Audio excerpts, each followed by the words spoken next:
Hello everyone, this is Roxy1359. Welcome back to Let's Play Crash Bandicoot. Last time, we ended up taking the high road after beating Pinstripe, doing some backtrackings, and going through toxic waste. This episode, the game's gonna start to get a little difficult with Slippery Climb. So why is Slippery Climb, well, hated? Honestly, it's because this is where the game really starts to just get a bit difficult. As you can see, my lives have reset because this is actually a new session yet again.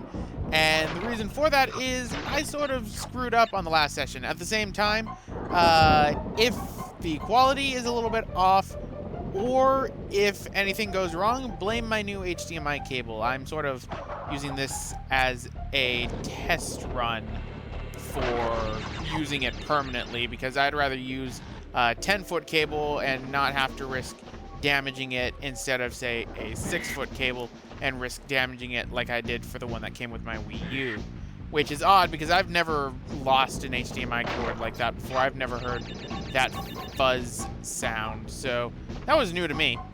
Anyway, what is Slippery Climb exactly? Well, it's pretty much just like how Native Wall is, only instead of us climbing up a native tribal wall, we're climbing up the side of Cortex's castle, and instead of dealing with tribals, we're dealing with hands that might go away if we give them a piece of paper. Can I get a piece of heart too? Oh, now I'm just tempted to put in that yay sound every time I hit one of them. Ooh, I've been in a real editing mood with Twinsanity lately, and I may just do that. Right, so let's climb up and get to the top. Now, the gem for this one, you can get it on your first try if you are lucky. And it should be, if I'm remembering correctly, according to my practice file, the red gem. So we can possibly get another colored gem for this one, provided that I time this right and I don't end up dying. Alright, as you can see, things are starting to speed up, and you might have noticed that we got another embryo token, which means, yep, we've got another Brio bonus stage for this one. Right, climbing up. I really should have just come in here with an Aku mask, but hey, this is what I've chosen. I must live with my terrible, terrible mistakes in life, which include me not having an Aku mask. Right, climbing up. All right, and what's holding these things in place? I mean, these things, the wooden pillar, I guess is holding them into place. But these ones, not so much. Okay, that was kind of close. Go away. Stop throwing your beakers. Right, now let's wait for that. Oh no! God damn it. Fucking Slippery Climb, I swear. This is like one of the worst levels in the game.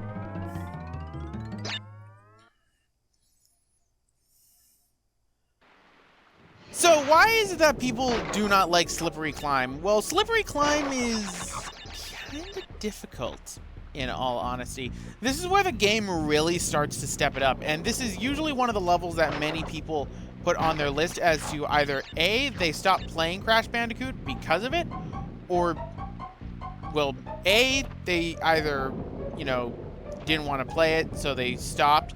B, they learned the password to skip Slippery Climb. C, they persevered through it after a long time and managed to do it.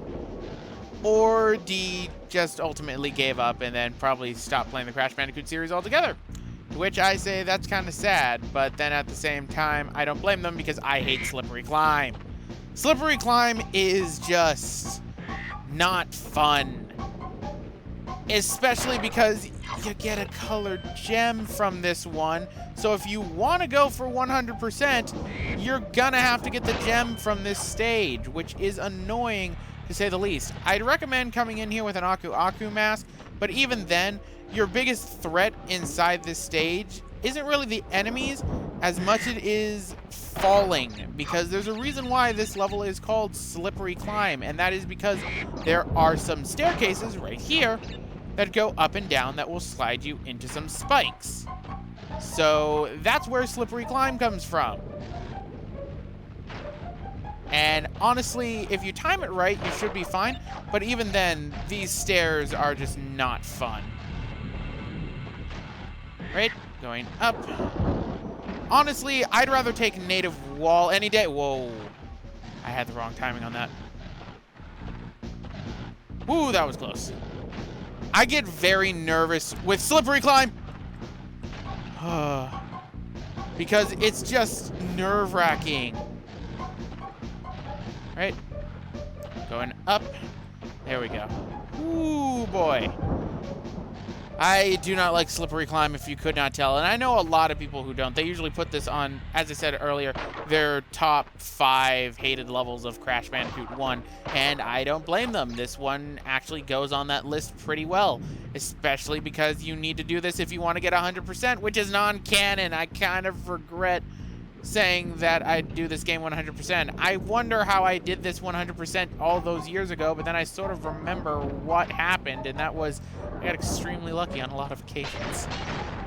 Because, honestly, we're nearing the top of Slippery Climb, but at the same time, we're entering one of the more difficult parts of the entire level, which is platforming based on the birds. And that's just not fun. And then you got these platforms, which are just even more fun to deal with.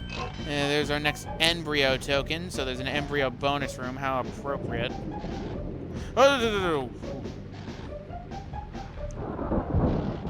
Right, and bounce. And look at the hands! Perhaps if I give them some toilet paper, they will give me a piece of hearts. And then I will be golden. But we got another Brio room right here. So let's do this Brio bonus round and see, one, if we actually can do it. No, I can't. I'm a failure. A failure! I think I've only successfully done like 2 Brio rooms. Alright, now I'm getting really nervous because I'm near the end of Slippery Climb. And I can screw up royally. Especially right here where I need to get these 2 boxes and then get back on the platform. No!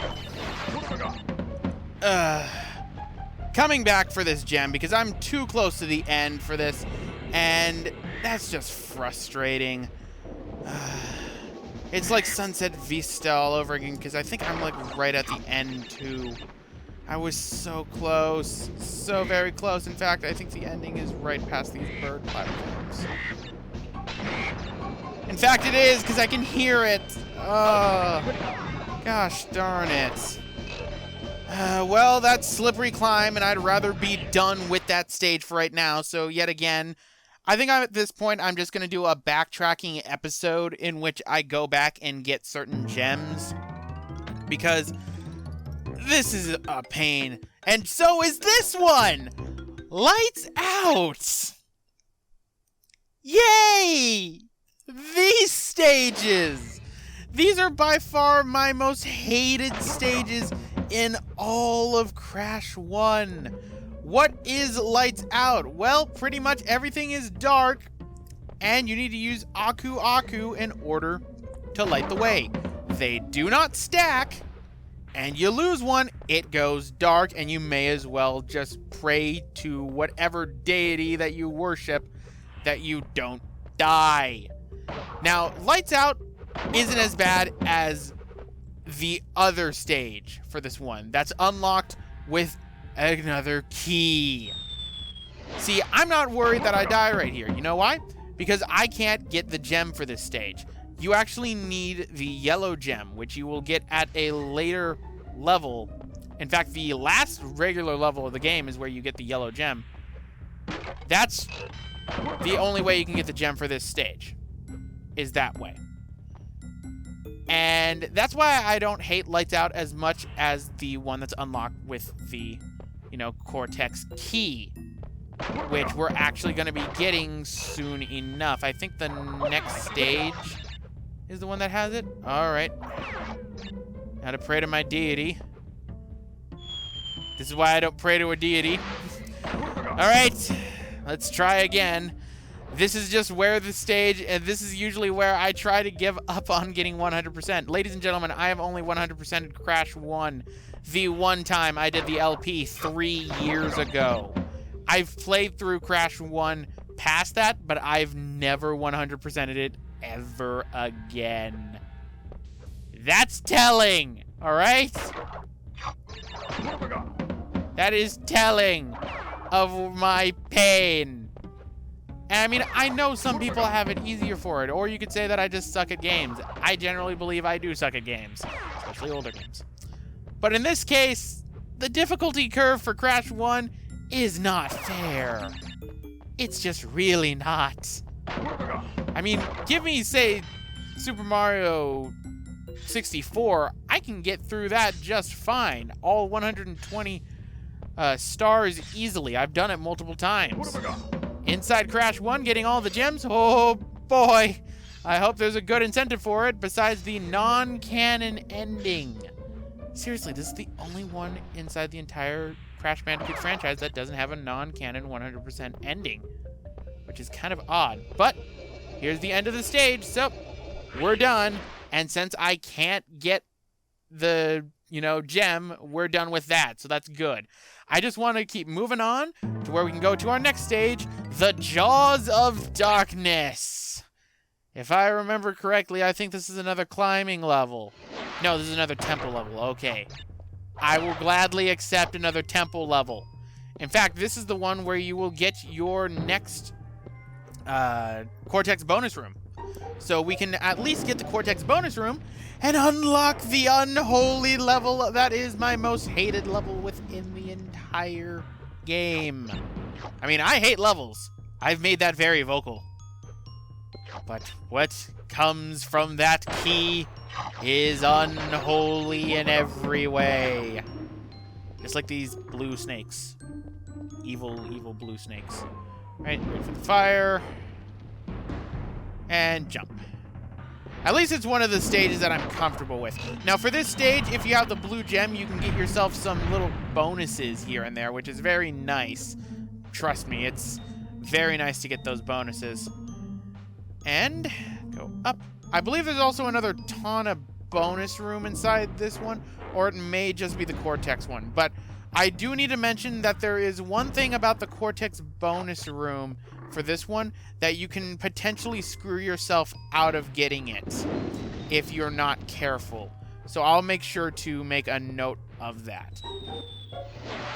And there goes me possibly getting the gem, which is possible to get this first time. So this one I'm going to redo because the temple levels I have no problem with. I have no problem at all with the temple levels. I rather like them.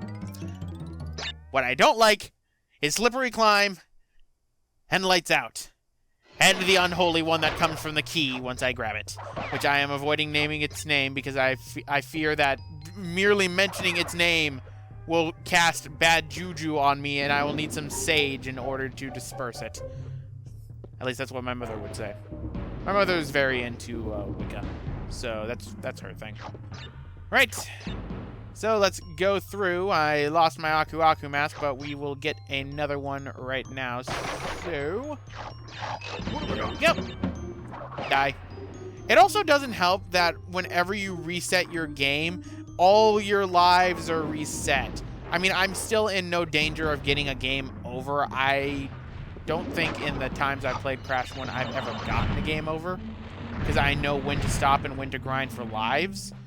But it's still a pain, and it's something that Mario especially is guilty of in some of the later ones. Galaxy especially. I really hate in Galaxy that my lives reset, which I should probably do Galaxy one of these days, because every time I put it on a list for people to vote for, nobody votes for that game. I really like Galaxy, people. Why won't you let me play Galaxy? Oh well. So, our first Cortex token is right here. So that's not the one that you can screw yourself out of, although you can if you don't know it's in there and you hit the TNT. Because I don't think I've mentioned it, but TNT, an explosion, or an enemy running into it will end up causing you to lose a bonus icon, be it Tana, Cortex, or Brio. Right, there we go. That can be a little bit difficult because of perspective platforming, or I should say precision is the more appropriate term. Now, this is where you have two choices to go to. You can go this way with the blue gem, which is what we're going to be doing, or you can go other ways. You need to get... I guess you really do need the blue gem in order to get the boxes for this one. I didn't realize that. So that's my fault. Right, and 3 times the Aku power. I was going to say Uka Uka again because I've been recording a lot of Twinsanity and had to constantly get Uka Uka mixed. Alright. Go through and jump one at a time. See, this platforming is easy, which is why I fell. I'm going to go for the token still, so I'm still going to try and go for the key. So it looks like this part's probably not going to be me getting a single gem. Instead, it's just going to be filled with failure and me dying. Me dying a lot. Because I'm an idiot. Can I downgrade this project to a non-100%, please? Like, in the comments, would you be upset with me if I didn't make this 100% non-canon? Because at this point, I am at my wit's end. Please. It would make my life so much easier. I'll still make Twinsanity 100%. In fact, I'm pretty much done with recording for Twinsanity, which is why I'm inside Crash 1. I played my favorite one. I'm pretty much done with it. In fact, I'm on the last level for recording in terms of that game at the time of this recording. So, would you be okay if I simply downgraded it? Something's telling me it's a no. I really just want to get through the game and get to the canon ending. Then not have to deal with everything. Crash 1 has broken me. This may be the first redo in which I changed the rules for it. I don't get it. I've practiced. I've done everything I should have. Why am I having so much problems? That was pretty cool, I will admit. Why am I taking this path? I can't get the gems. I can't get the gem, and there's no Cortex token here. What am I doing? What am I doing with my life? I'm a marsupial in pants and shoes. Trying to rescue my apparent girlfriend who's gonna leave me for a guy who ends up later running a used car lot. At least that's if Crash Team Racing is to be believed. I 101%ed that game too, and I still questioned how I did that. Alright, so let's go through, just keep on hitting boxes because it's a force of habit at this point. Plus also, you know, checkpoints. Checkpoints are also nice. Alright, so I believe we're coming up next to our second Cortex token, if I remember correctly. And if so, yes we are. This snake right here, jump on him. Do not spin at him. You spin at him, he will land directly into this TNT crate. You will lose this Cortex bonus token. It is a guaranteed that he will hit the TNT, so do not spin him, jump on him. Jump on it. It feels good to ignore boxes. But go this way, and just like beforehand, invisibility platforms. And let's get our last Cortex bonus token and see if we can do this correct. So then I won't be a total failure this part.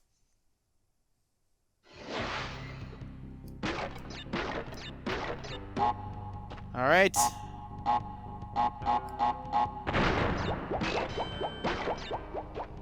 That takes care of that part.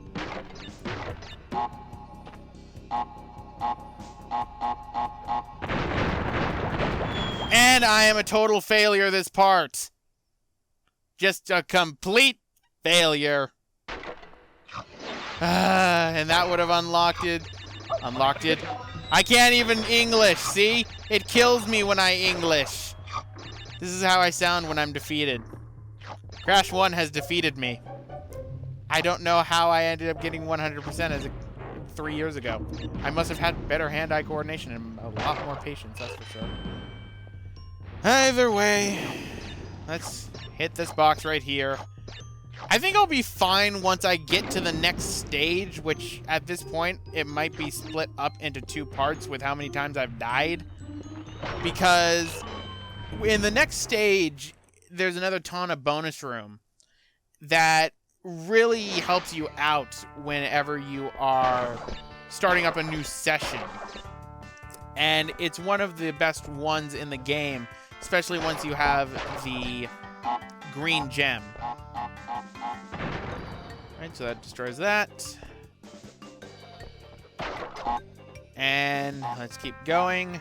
See our girlfriend again. Maybe she can help cheer me up. What's that? You're breaking up with me? For Pinstripe? Oh no. That's the exact opposite. That's the exact opposite of cheering me up. That depresses me. Don't leave me for Pinstripe. 79% complete. I'd probably be well into the 80s if I got those gems. See, and the worst part is in my practice file, I got those gems.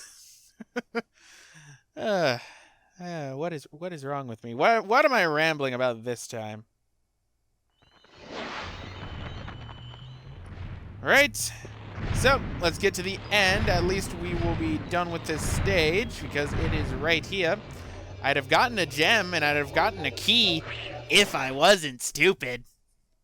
But it's kind of a long episode and filled with failure.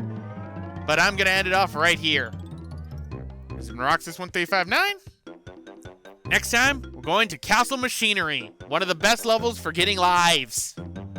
See you guys next time.